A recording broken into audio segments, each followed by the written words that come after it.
Ladies and gentlemen, you are about to experience podcast history.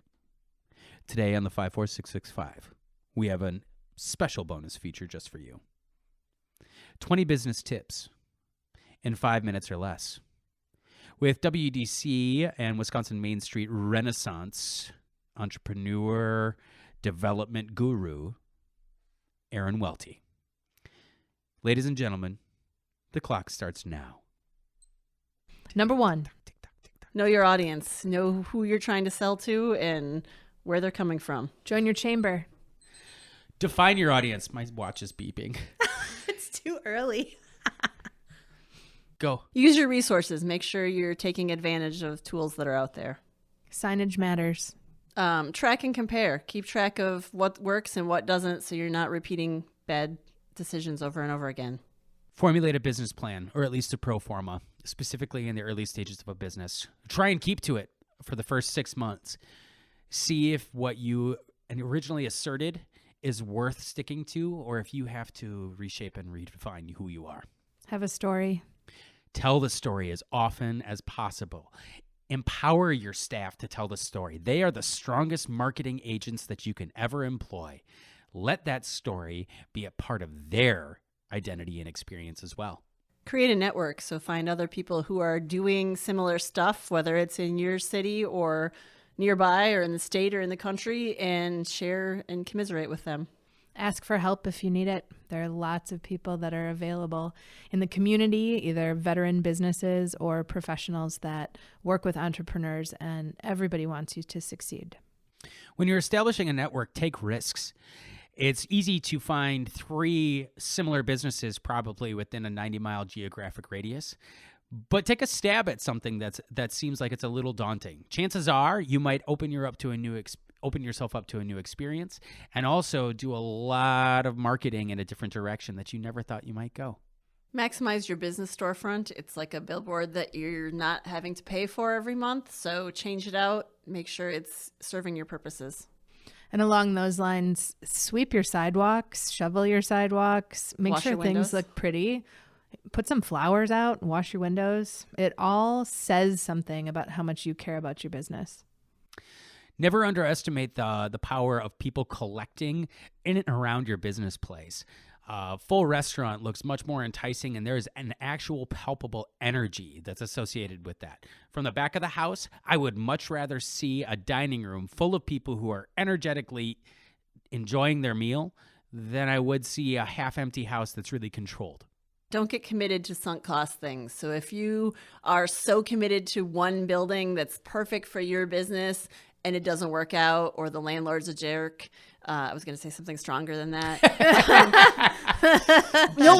Be willing to walk away. Do not commit because it's perfect, because if it's just not going to work out, you're going to lose a lot more in the long run.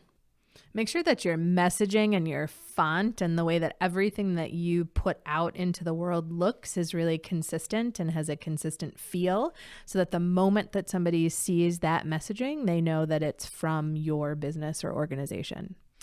From the epic archives, Judy Faulkner's, one of her mantras is, you don't do deals. Something I learned very early on in owning my own business.